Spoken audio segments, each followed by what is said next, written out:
So let's get going. So today our seminar speaker is Professor Nan Jiang from Computer Science at the University of Illinois at Urbana-Champaign. Before joining UIUC, he was a postdoc researcher at Microsoft Research and NYC.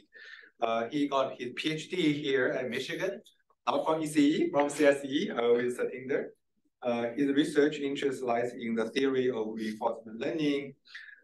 Specific topics include sample complexity of exploration under functional approximation, offline RL and evaluation, learning in partially observable systems. He's the recipient of the Best Paper Awards in AAMAS 2015 and ICML 2022, Adobe Data Science Award in 2021, and the NSF Korea Award in 2022. Today, he's gonna talk about rethinking the theoretical foundation of the report. Okay. And welcome, and the floor is yours. Okay. Thanks, Lei, for the introduction, and it's great to be back here. I was just saying that it feels unreal that I'm back in Ann Arbor. And okay, so today I'll talk about tell you some results in recent years from my group that I'm particularly excited about. And I want to start by sharing some high-level perspective about the current status of RL and raise some questions that I feel are very important to ask, and also they are what largely motivated by research. Okay, so RL has seen very many impressive successes, right? So we see AlphaGo beat human champion, RL trained agent deployed in popular games. We even hear about RL used in controlling fusion reaction. Now, if you look closer into these cases, a commonality is that all these successes happen in simulators, right? So in a simulator, we have unlimited amount of training data, and we don't even need to ever worry about the risk and the consequences of taking suboptimal or even dangerous actions. On the other hand, there are many important potential applications of RL that just do not come with high fidelity simulators, especially when human beings are part of what we call the environment in the RL setting, right? So for example, in medical scenarios and in online recommendation systems. So even in robotics, for example, sometimes we cannot fully trust the imperfect simulator, and we need to rely on real-world data to bridge the sim-to-real gap. So in these cases, the majority of our algorithms that are developed, for simulator, based learning are not directly applicable. Okay, so to tackle this challenge, in recent years, the community has reached the consensus that offline RL, where we learn a good policy purely from pre-collected historical data, is an important paradigm for bringing RL from simulators to real life applications. Now, this trend has been there for a few years, and thousands of papers are published. So the question is, why are we not seeing RL already deployed everywhere, right? What are the missing pieces? So that's the first question. The second question is about the theory and practice gap, right? So if you have some exposure to RL theory prior to, say, 2015, you may have the impression that RL theory is all about proving error bounds in toy problems like finite and small MDPs with a small state space. Okay, now on the other hand, in contrast, the deep RL community has grown enormously over the past 10 years, and it's all about handling high-dimensional, rich observations, complex environments using neural net function approximation. Now, it is true that in recent years, RL theory has also seen much development, and we're starting to handle function approximation. But arguably, the theory that fuels the development of deep RL actually comes from very early works, like the stuff from early 2000 or even before that, right? So we all know that theory, it takes time for theory to generate impact, and sometimes impact is indirect. But still, there's the question of, are there places where theory can play a more direct role in modern RL? And so my last question is about the theoretical foundation, right? So at the end of the day, everyone wanted to handle complex and rich environments. But to establish a theoretical foundation, we often need to simplify the problem, right? And historically, the way we did it in RL is that we move away from these complex environments, go back to the finite and small state spaces, this so-called tabular RL setting, we develop the algorithms, develop the understanding, theoretical analysis, all the tools, and then extend them back to the complex environments. Okay, so it worked, but the question is that the only way to establish a theoretical foundation? Or maybe there are alternative formulations that can generate fundamental insights that have just eluded us for years. As a little spoiler, here is one problem formulation that you can think about, right? So instead of simplify the environment, let's not do that. Let's keep the complex environment. But instead of doing neural nets, let's simplify the hypothesis class, right? How about we go back to finite and discrete hypothesis class? And in fact, let's make it even simpler. Let's say we're just comparing two hypotheses, okay? So such a question is like trivial in the context of supervised learning, but as we'll see, a version of this question has been open in RL for more than 2 decades, okay? So today's talk, I'll tell you some results that touch on all these 3 questions, and hopefully will convince you that by rethinking the theoretical foundations of RL, we can provide a unique perspective and solutions to practically relevant problems that can help bring RL from simulators to real life. Okay, so let me begin with by talking about again this question that I raised earlier. Why are we not seeing offline RL everywhere yet? Right. So to answer this question, we can look at the most mature machine learning paradigm, namely supervised learning, and see what lesson we can learn from there. Right. So speaking of supervised learning, I guess many of you will immediately think about deep learning, or maybe before that, boosting, kernel methods, and so on and so forth, all these training methods. Now, the problem is, I would argue that the massive real-world success of supervised learning actually relies on something that is much more fundamental that we often take for granted and ignore, right? So suppose someone gives you a data set for supervised learning. What's the first thing you do? Well, you wouldn't run your favorite training algorithm, right? ML 101 tells you that the first thing you do is to split the data into training, validation, and test, right? So you can try many, many different things on the training algorithm, on the training data, but eventually you rely on the holdout validation procedure to tell you which one is performing the best. Okay, so and to me, this is the real backbone that underlines the success of many supervised learning successes and applications. So the question is, can we do it in RL, right? So, well, in offline RL, we also have a data set. So maybe we can do something similar, right? So we have the data set, we split it into train, validation, and test. Now, the question is, how do we use holdout validation data to compare the result of different training algorithms? The problem here is that, remember, RL output policies, which are basically, decision-making strategies. And these policies, they may want to take different actions in the same context or in the same state. And more importantly, the actions they want to take can also differ from the actions that you have taken during data collection. Okay, so this puts us in the so-called off-policy evaluation or OPE problem. And we'll see in a minute that for this problem, there's nothing even remotely close to the reliability of holdout validation in supervised learning when we think about this version of the problem in RL. Okay, so what I'm going to do next is to quickly delve into this OPE problem and review some of the RL basics. And this way, this will also, we'll see, where's the difficulty. And this way, this also allows us to, quickly review the basics to make sure everyone is on the same page. Okay, so in RL, we typically think about sequential decision-making in a dynamical environment where upon observing state S, ST, you take action AT, observe the reward, and randomly transition to a next state, ST+1. So a policy is typically a mapping from states to distribution of actions, and we use JPy to denote the expected discounted return of a policy from some particular initial state S0 of interest. So the goal of policy evaluation is to actually just estimate the scalar JPy for any given policy pi. And related, if you're thinking about training, which is policy optimization, is about finding a policy that approximately maximizes this return.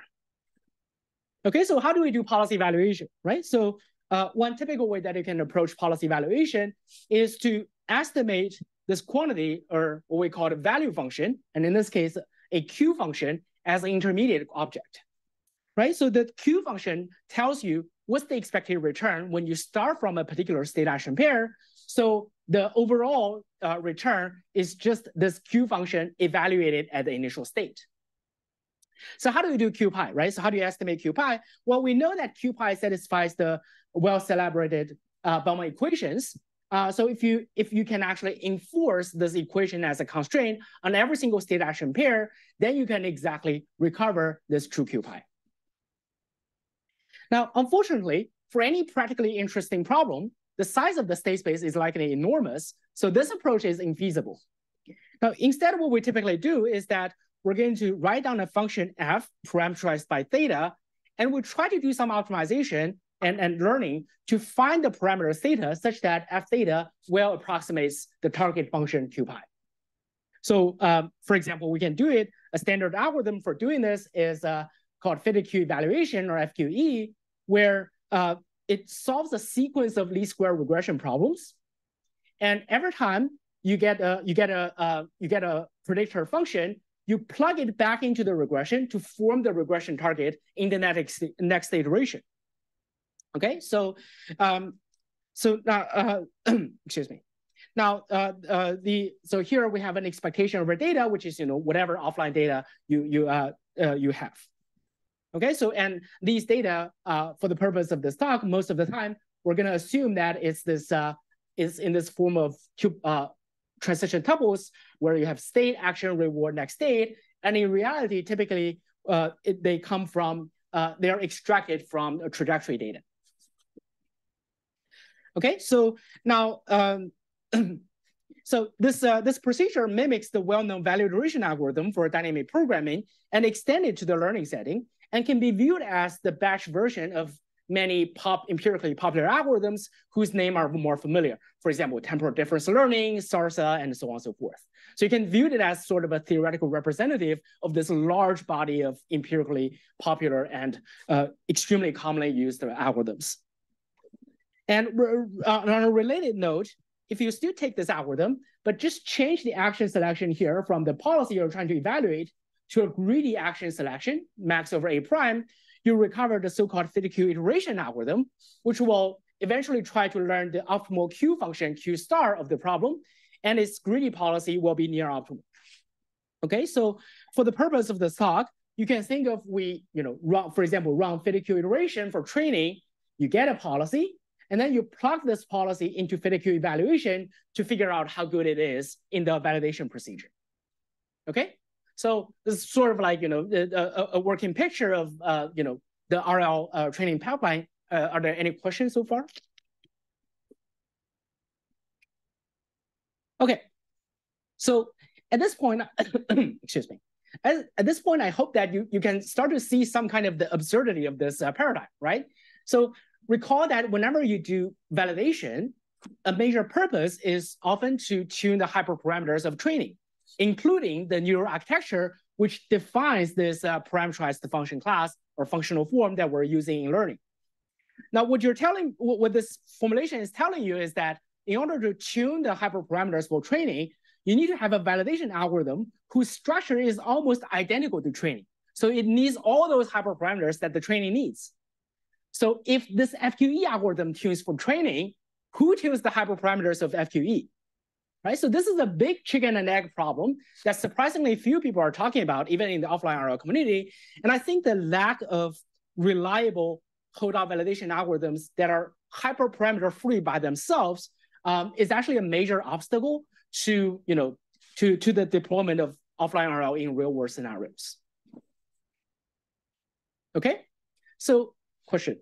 Why isn't it a decent choice for validation to just compute the Bellman residual? So that's a great question. I'll talk about it like in a few slides. Exactly what we'll talk about Bellman error minimization. Yeah. Okay.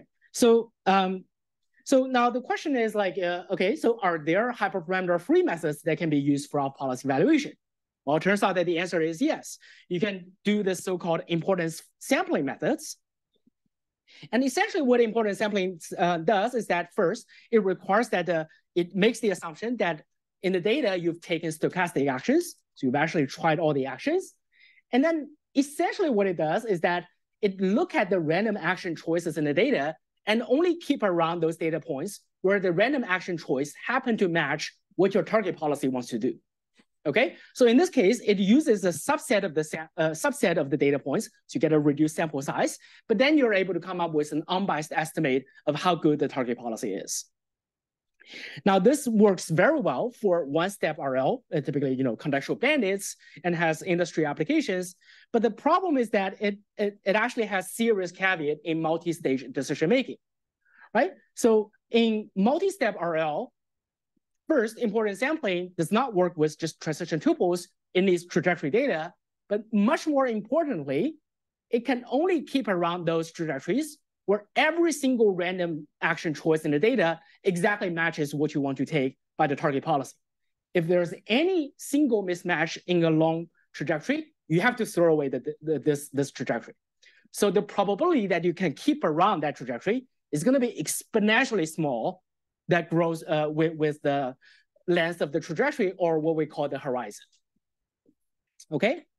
Now, for those who are familiar with these family of methods, you may know that there's a technique called using control variance to reduce the variance of these estimates.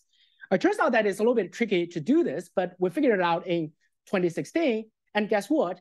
Even with perfect control variant, the exponential variance of these estimators wouldn't go away if you have a stochastic environment. Okay?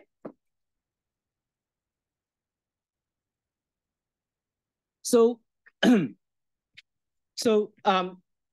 a policy evaluation for the purpose of holdout validation seems like a dead end, but this is not the end of the story, right? So recall that in this picture, or in this sort of an example, typically our algorithm, they don't directly just spit out a policy, especially in offline RL. What typically happens is that the algorithm first learns the value function, right? So here, this policy is induced by a learned approximate value function. So here's the idea. So instead of directly comparing the policies, maybe when we select between algorithms, we can look at their value functions and compare them and see which one is closest to the true value function, right?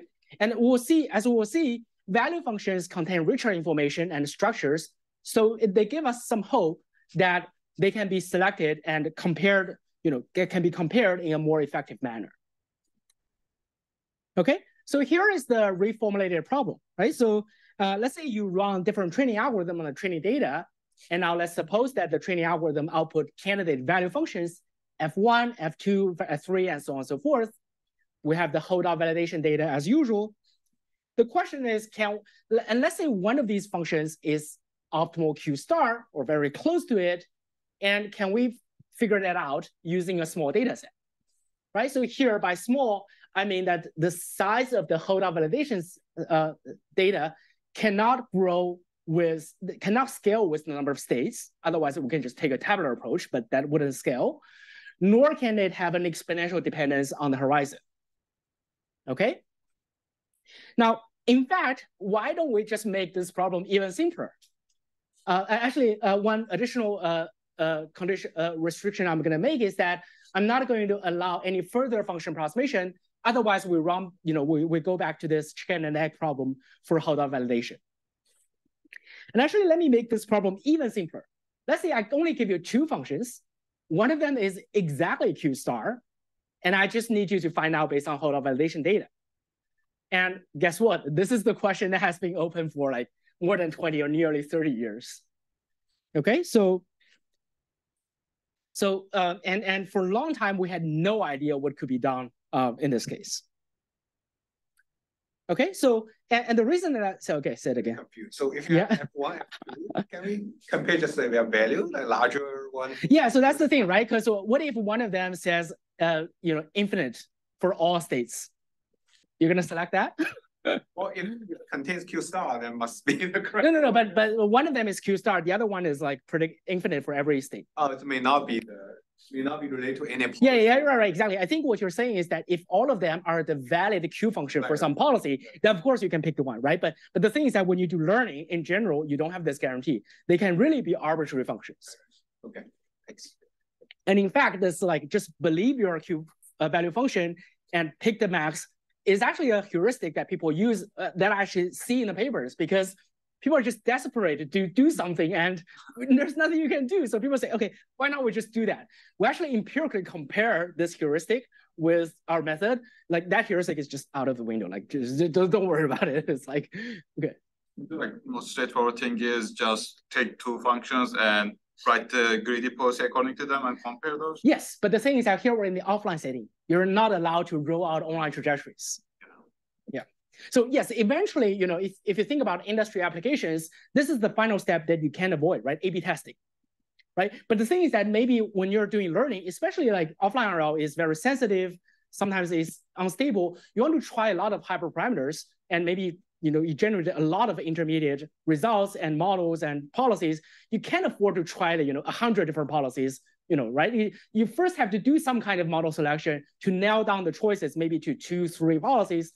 Okay, then you talk to the your higher ups to say, oh, give me approval to run this on a small user traffic. I'm gonna actually do A/B testing, right? But this is a step before that you got to do some homework on your own existing data set. So here the assumption is F1 and F2 are coming from some learning algorithm, learning the optimal policy. Right. So, but there is a variant where you say, if I want to select all of them are trying to approximate QPi, you can also adapt it. But for now, we're just assuming that all of them are trying to fit Q star. I want to essentially pick the one that is closest to Q star in some sense. Yeah. Okay. Okay, so I just said that this question has been open for nearly 30 years. So, and by that, I really mean that because, in 1995, Lehman Baird actually thought about a version of the problem. So he didn't thought about holdout validation because offline RL wasn't a thing, at that time, but he thought about it through the lens of training, okay? And we'll see that this perspective is very important because one, this training perspective is also going to be crucial to our solution to the problem. And two, this perspective also help us connect this problem to some of the core algorithmic challenges in deep RL today. Okay, so let's come back to see what Baird has to say, right? So he has a very simple question that says the following. So he says, okay, we want to learn value functions. Is there a way that I can write down a simple loss function L that can be estimated from data such that value function learning just becomes minimizing this loss, okay? Now, if we actually get an positive answer to this question, we'll immediately solve our problem, right? Because we can just let this function class that we minimize the loss over to be the set of candidate functions that we want to select from. After all, holdout validation is just yet another training process, but over a finite and enumerable, hypothesis class. Okay, so now, for some of you who may not be, super closely working in RL theory, you may be like, wait a second, this is not what RL is already doing now, right? So after all, this is the most familiar and most prevalent paradigm in machine learning, right? If you go to a lot of the ML talks, people will say, oh, all of machine learning is just about write down an objective, estimate from data, and just optimize the hell out of it, right? Well, unfortunately, no, sorry. The RL algorithms, many of them don't work in this way, right?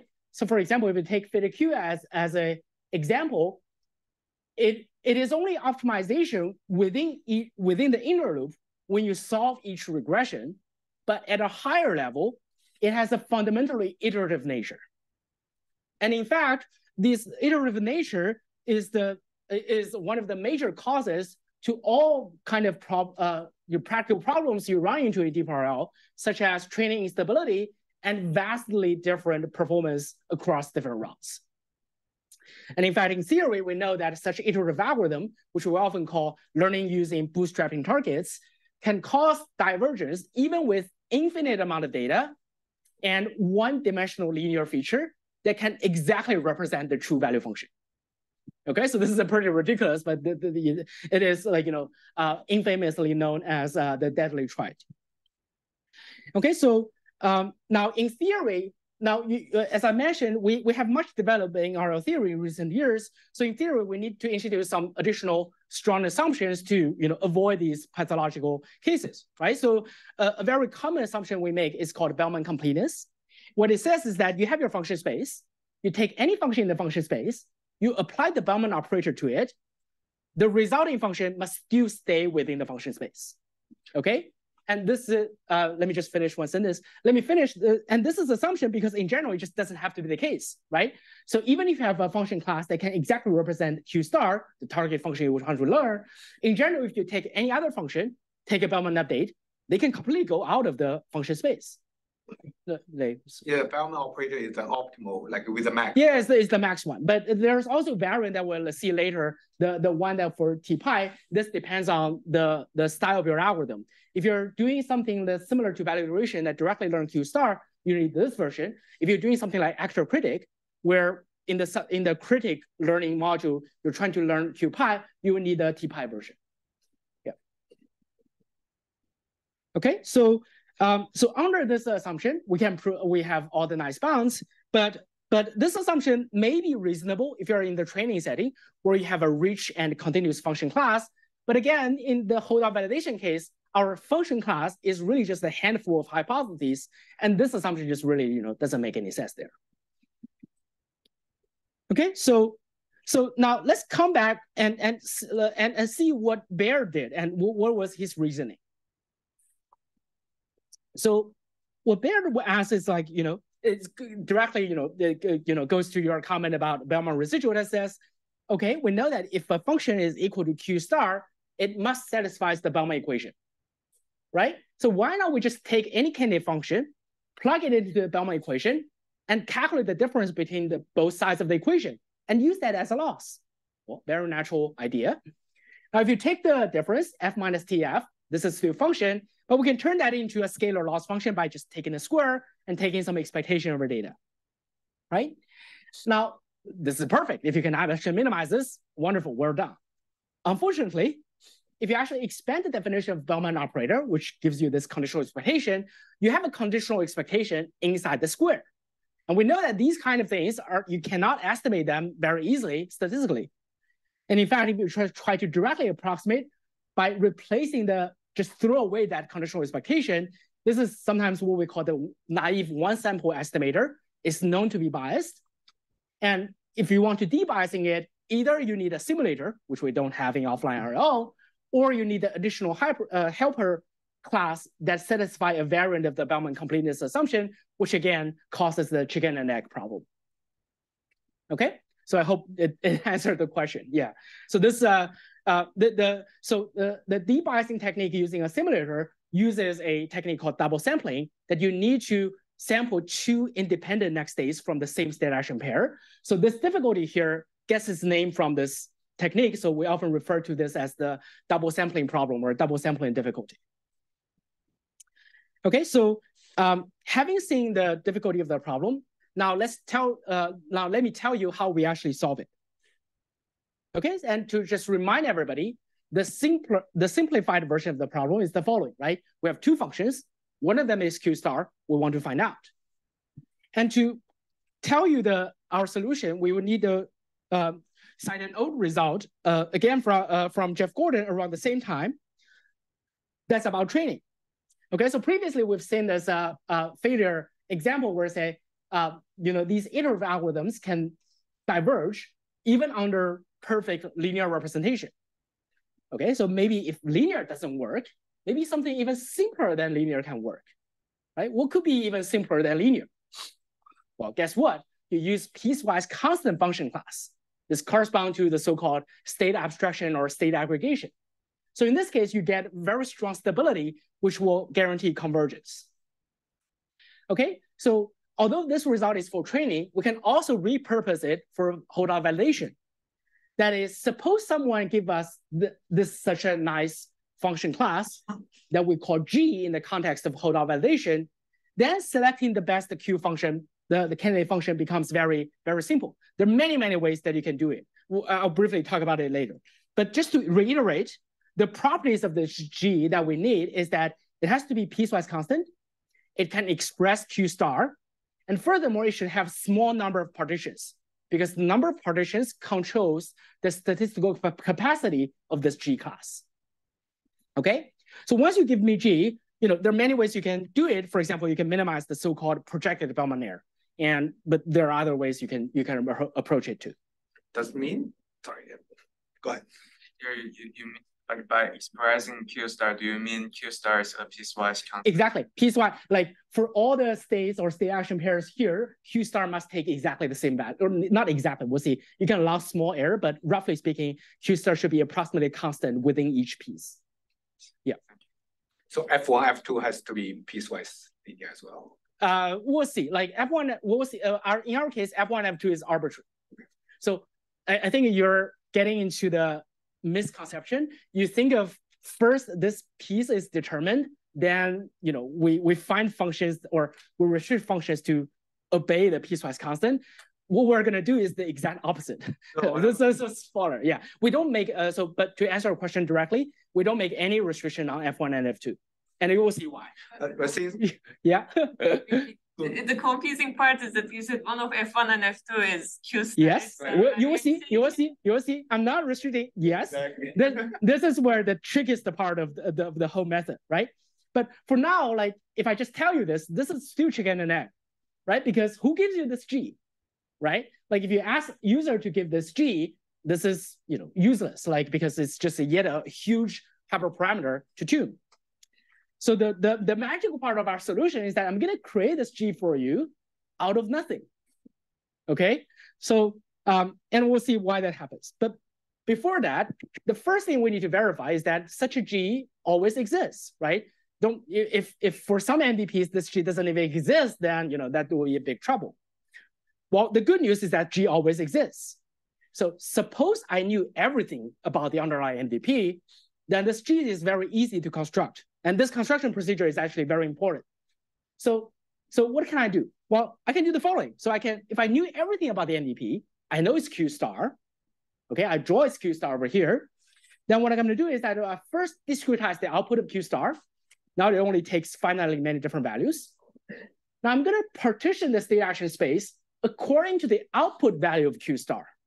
And I'm going to aggregate all the state action pairs whose discretized Q star value are the same. So now, very importantly, note here that we're completely ignoring the topology of the input state action space, right? If you have some default distance metric or whatever on the input state action space, I'm not using it at all. So we're not doing like something like non-parametrics, but we're only looking at the output of the function to do aggregation. So this way, we have a very tight control over the number of pieces, right? So the number of pieces you get is at most order 1 over epsilon, where epsilon is the discretization error. Okay? Now, so far, this is still chicken and egg because you're telling me that the whole point of having this function class is to identify Q star, but now you're telling me that to construct this function class, I need the knowledge of Q star. Okay? But you know what? We're only one step away from the final solution. Let's go back to the problem again. We have two functions, F1 and F2. One of them is Q star, we don't know which. Our solution is going to construct a G class that is piecewise constant, can express Q star, and have small number of pieces. Do people see how to do it? So you do it both. Discretize output space and partition. Yeah, you discretize both functions. If you don't know which, you discretize both of them and partition the state action space according to both of them simultaneously. Okay, this way you guarantee that the piecewise constant function class can definitely represent both F1 and F2, which includes Q star. And the number of pieces you get is 1 over epsilon squared because you have two functions now. It's not as good as the ideal case 1 over epsilon, but it's not bad at all. Okay, so problem solved for the case of two functions. Yeah. Sorry, I have a question. So even the pieces is bounded, right? But the way to represent each piece could be very, very complicated. It can be, right? Yes, true. But here is the thing: is like both computationally and statistically, it doesn't matter, right? So one extreme example I like to make is like, suppose you have a crazy function that, for example, is function of the real line. On rational numbers is 1, on irrational number is 0. If you ask me how many pieces you have according to this criteria, I'll tell you it's 2 pieces. And also it doesn't matter in the sense that when you actually implement it computationally, all you need to do is to look at those data points. And if you give me 2 data points, you answer the question, are they in the same piece? And the way to do that is to look at the output and are their output value are close. Right. So it's very easy. You don't need to explicitly, if it has like, if this partition shred your input space into like infinite many pieces, you don't really need to worry about that in actual computation. Yeah. Okay, so now, but there's still caveat. In holdout validation in general, we may want to compare more than 2 functions, actually maybe many, 20 or something functions. If you do this naively, the size of this piecewise constant function class will grow very quickly because it's going to be 1 over epsilon to the power of number of functions you're going to compare. And to tackle that, we actually, what we do is to use a tournament procedure. We run this pairwise comparison. We run this procedure for every single pair of functions in the function class. And then this, so I'm not going to detail here, but our theory shows that the tournament procedure enjoys a sample complexity that is polynomial in horizon, 1 over epsilon, the log number of candidate functions instead of 1 over epsilon to the number of candidates, and a parameter that determines data coverage. So in this case, you are identifying the, because if you just pick 2, then none of them could be Q star, right? Yeah. So you identify a better Q. So here's the rough idea is the following. So this tournament part is very similar to Scheffé estimation, if some of you have heard of it. So basically what happens is that when you have 2 bad guys, their comparison doesn't matter. Because whenever you compare the good guy, Q star, with the bad guy, roughly speaking, this is very rough, but roughly speaking, Q star always wins. So you just look at the one who always wins, then you're good. So actually, when we do the analysis, you have these F² different comparisons, right? So in the analysis, you only look at the rows and the column correspond to Q star. That vast body of the remaining F-1 square comparisons, just completely ignore them. It's kind of do like elimination when Q star is selected and the other function can be eliminated. Yeah, kind of like that, yeah. Okay. And furthermore, the computation involved is completely closed form, so you can actually implement it. And in fact, we tried it on offline deep RL benchmarks to select hyperparameters, and our method beats those heuristics without guarantees, such as just pick the highest Q just by a super wide margin. And we also compared to fitted Q evaluation, which, if you remember, have this chicken and egg problem. We actually cheated here and give it a well-tuned, well-selected neural architecture. And here, the figure here shows the regret, which is lower the better, the performance as a function of sample size. Eventually, when you have enough data, fitted Q evaluation catches up, but it's just very sample inefficient. By the time it catches up, this validation sample size is almost as large as the training sample size. And in contrast, BVFT is just like much more data efficient. Okay. So for example, when you have M function to compare, why didn't you take one function and take the average of other function and compare them? Then in that case, you just need a M comparison. M comparison, yeah. So we thought about something along those lines, right? So I don't think that directly. So here's the thing, if you think about the argument that I just gave in this, right? So this argument of pairwise comparison, it only goes through and makes sense when one of them is Q star. So this is related to Lei's question. If both of them are bad guys, the comparison is like meaningless. Yeah. So the pairwise comparison is sort of to guarantee that every single bad function has been compared to the good Q star at least once. So if you only do it linearly, it doesn't happen. But when you select one of them and take the average of the remaining, then when you try n of these samples, then what one Q star should be? Yeah, I think I'm only giving super high level intuition here. Like if you look at the detailed analysis, it's much more complicated than this. Like what you said I don't think it works. Something we have thought about instead is like maybe you can break them into groups. Right. So first do something within groups, and then it's kind of like this, group match, and then, final match, that kind of thing. But again, you have this problem because the the validity of a comparison depend on the quality of the participants. So if you have multi-levels of these tournaments, there's we didn't work it out, but I think there's a conjecture that the quality of comparison can deteriorate exponentially with the number of layers. So the safest thing to do is still to just do every single pair. Yeah. Okay. So so there's that. I guess I'm go by some time. Okay. So now I want to say that by no means this solves the holdout validation problem, totally. For example, in theory, our algorithm requires pretty strong data coverage assumptions, which I'll touch on in the rest of the talk. So that's an open problem. The other thing is that this method is just, its behavior is just fundamentally different from all the other OPE methods. So maybe I think there's a great opportunity to combine the strengths of the two family of methods. Okay. So, so in the first, so far I've been talking about validation, and in the rest of the talk, I will switch gear and talk about training. Okay, and the question is, do we have the right training algorithm for offline RL, and what theory can say about it? And so it turns out that the modern theoretical understanding of reinforcement learning has two major pillars. One is what kind of function approximation assumption you need, right? We touched on it a little bit, like realizability versus Bellman completeness. The other pillar, which is equally important, is to appreciate the challenges due to that different policies will induce different state distributions. Right? So there's a distribution shift issue here. And this will be our focus next. And this line of work has led to a recent paper award in SML. Okay, so so to start, let's first look at these classical algorithms like FQI and understand when they work and when they don't, right?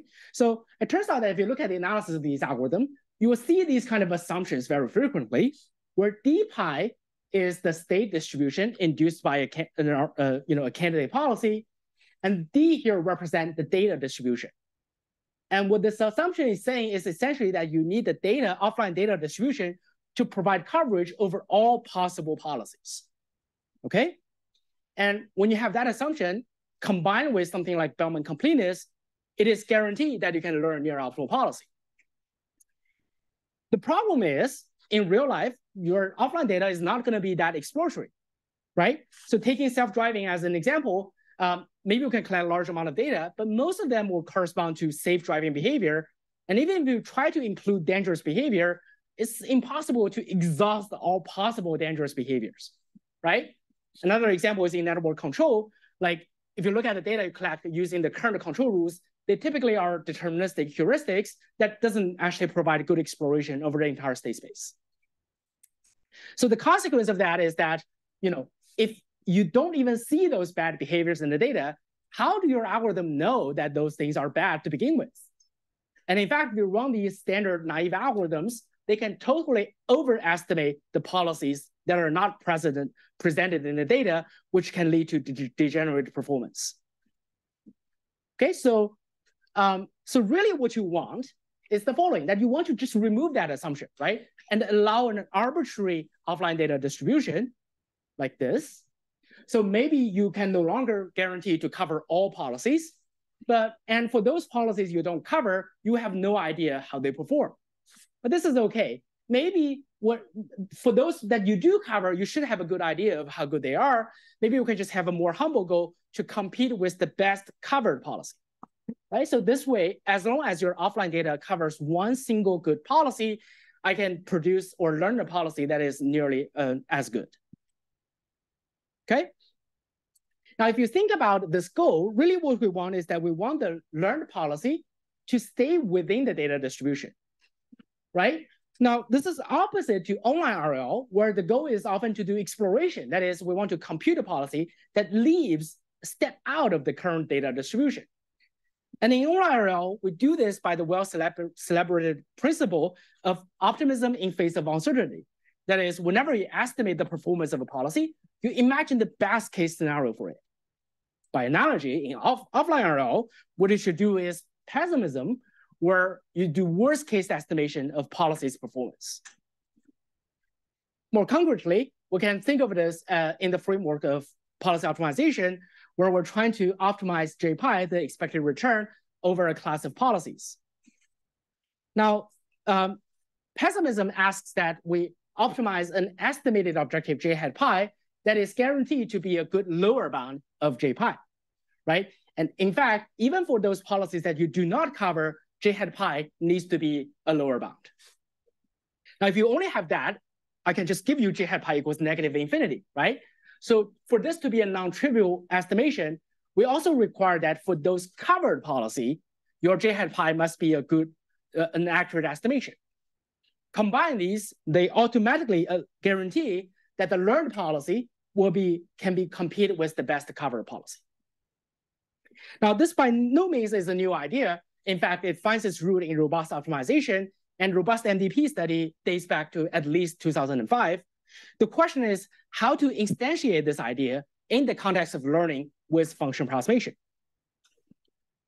So prior to our work, people have figured out how to do pessimism. They use the so-called point-wise pessimism in tabular and the so-called linear MDP settings.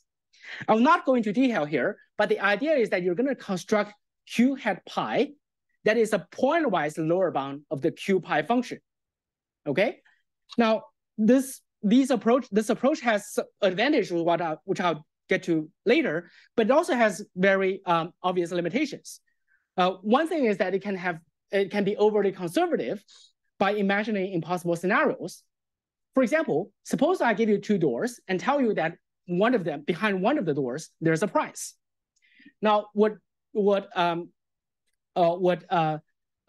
point-wise pessimism will do is that it will examine each door separately and ask, in the worst case, is there a price behind it? And what it says is that, you know what, in the worst case, behind door one, there's no price. Behind door two, there's no price. So whatever you do, you're not going to get the price. But clearly, the value of this game is not zero, right? By simply randomize your action choices, there's a guaranteed 50% chance that you can get the price, even if the position of the price is chosen adversarially. The second problem is about the function approximation assumption. So remember, this is the side where we're talking about this Bellman completeness assumption, which says that if you start with the function, do Bellman update is still within the function class. Well, guess what? With Bellman completeness, you can't run these point-wise pessimistic algorithms.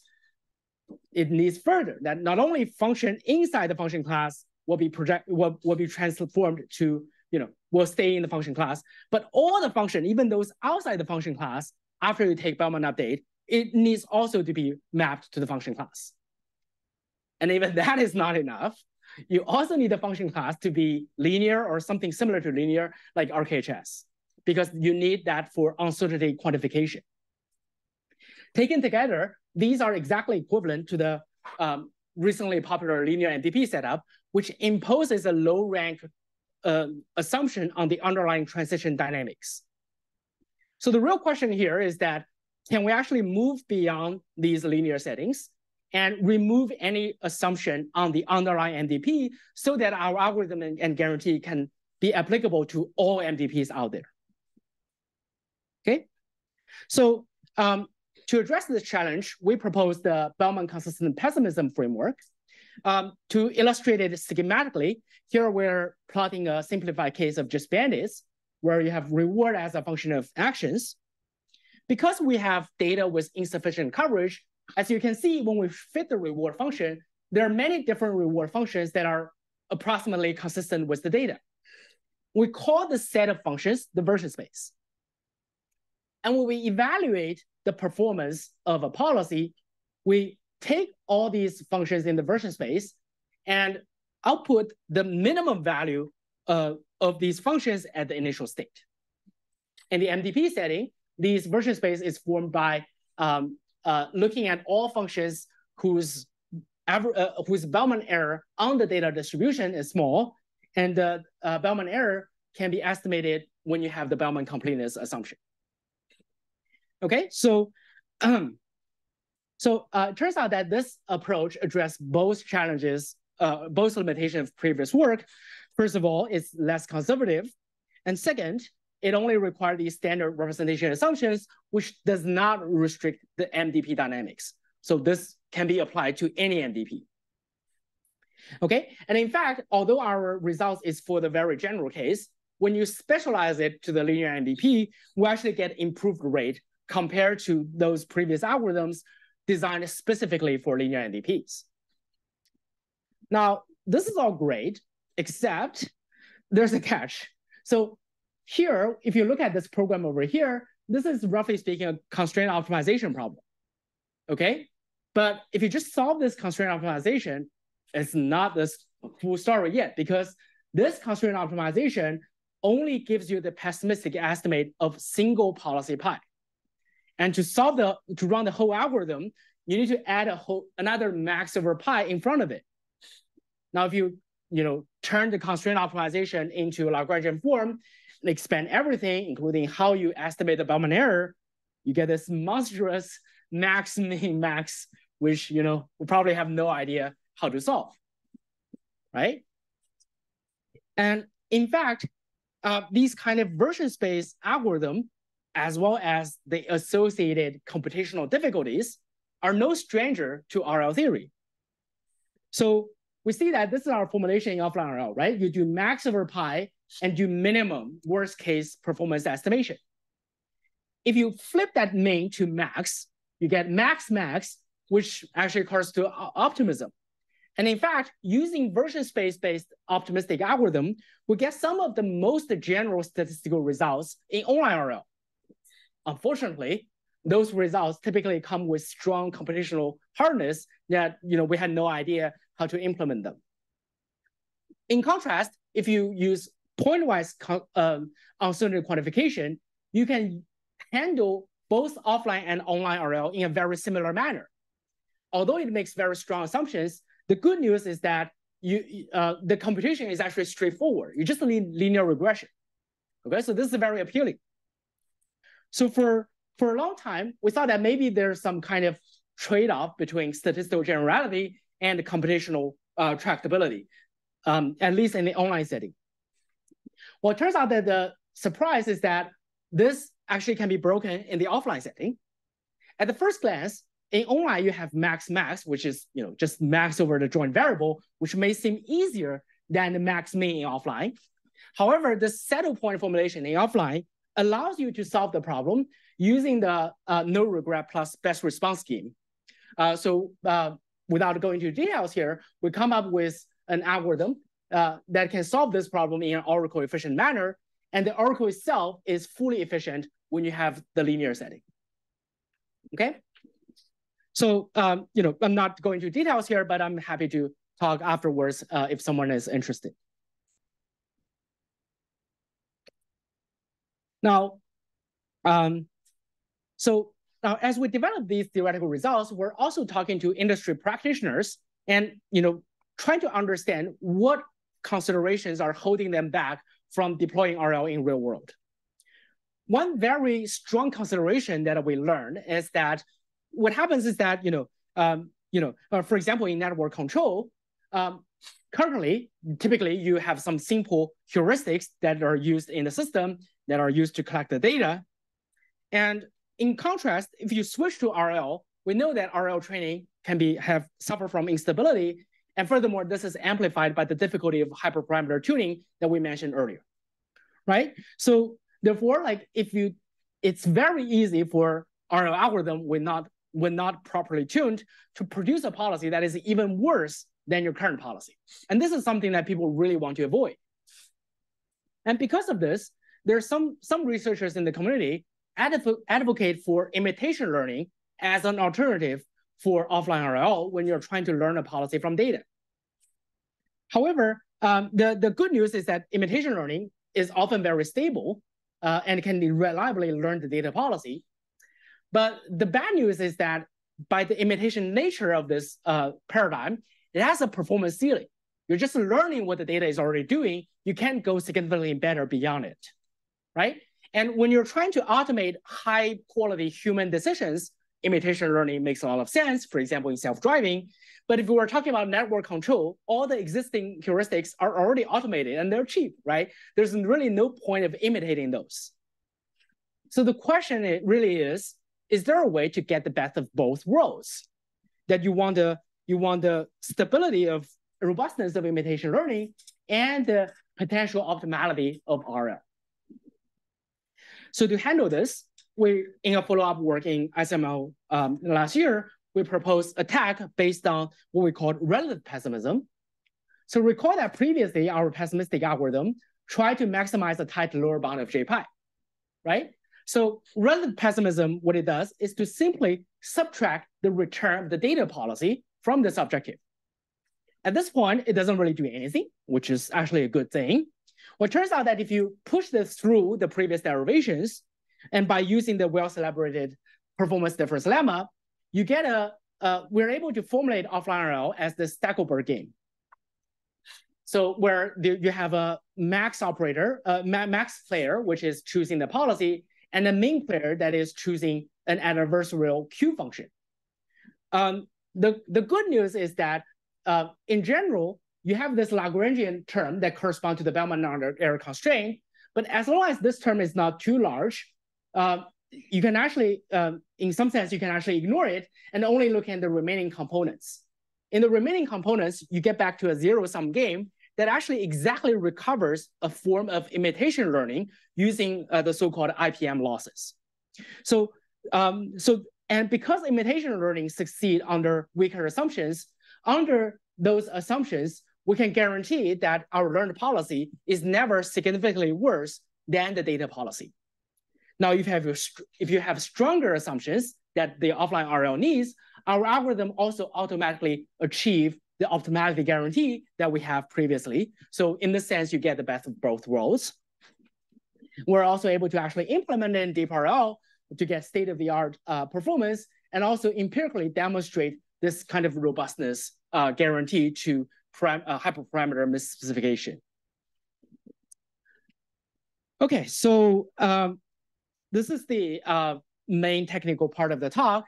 I guess I'll use a little bit more time to talk about very briefly talk about some of my other ongoing research threads and future directions. So in this slide, we briefly touched on online RL, right? We mentioned that we have, using version space algorithms, we have some of the most general statistical results. Well, it turns out that coming up with a good algorithm is not the complete story there. Because in general, when you don't make any assumptions on the underlying NDP dynamics, there are easy counterexample showing that the online RL with function approximation is just inherently difficult, and doing good exploration can require exponential sample complexity. So the game there is that it's equally important to identify structural assumptions that eliminate these worst case scenarios and enable tractable exploration. So in 2017, my collaborators and I established this framework called Bellman rank, which is one of the most general and first general learnability condition for online RL. And since then, this framework has been expanded and extended in many different ways. And now we're in this very rich zoo of tractable exploration settings in online RL. And for more, you can learn from the Stock and Fox tutorials in recent years. Now, among all these settings, especially the value-based settings, the model-free learning settings, most existing works consider value function learning, right? So if you think about value function learning, they actually correspond to discriminative supervised learning because we rely on regression as a primitive. So therefore, if you have advances in supervised learning, you can directly take that in and use that to improve your RL algorithm. Now, with the rise of generative learning in machine learning in general, the question is is there a corresponding component in RL? So in SML this year, we give the first learning algorithm and guarantee under function approximation when all you can do is to learn the occupancies and you cannot model the value functions. And this also comes with very nice consequences. For example, if you want to go beyond expected return, you want to consider non-conventional objectives, consider constraints. As if you can learn the occupancies, it will enable plug-in solutions for these more general settings. As another a very interesting recent thread of research, we're discovering some surprising unification between online and offline RL, which has largely evolved in parallel in the literature, right? So if you remember this picture previously, here we're talking about, we're assuming that you have a good data distribution that covers all the policy state distribution in this MDP. Well, guess what? If for some MDPs, if their distributions for different policy are just so separated out, there doesn't even exist a distribution D, however you choose, to cover all of them well. So if you just say that there even exists a data distribution that can cover everybody, this is already an implicit regularity assumption on the NDP dynamics. Now, while this is an offline condition, first, we show that this implicit regularity assumption on the NDP dynamics can actually enable tractable online exploration, which establish a formal connection between offline learnability conditions and online learnability. And together with the previous unification between offline RL and imitation learning, we're seeing a path towards a unified framework that studies different interactive settings within reinforcement learning.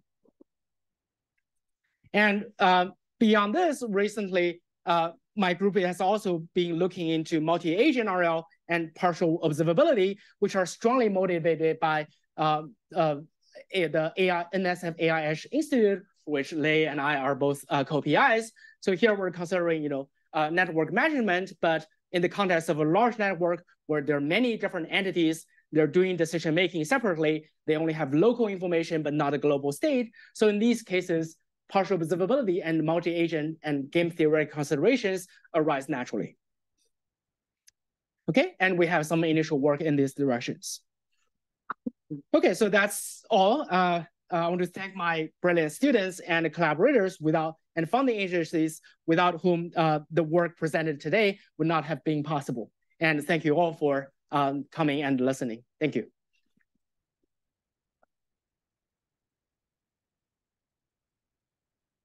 Great talk. Question? I hear a general question. So this is like this distribution shift type ideas comes up a lot in control as well. And I asked people and I couldn't find an answer yet in the control community, but maybe MDP people has a solution or has an answer to that.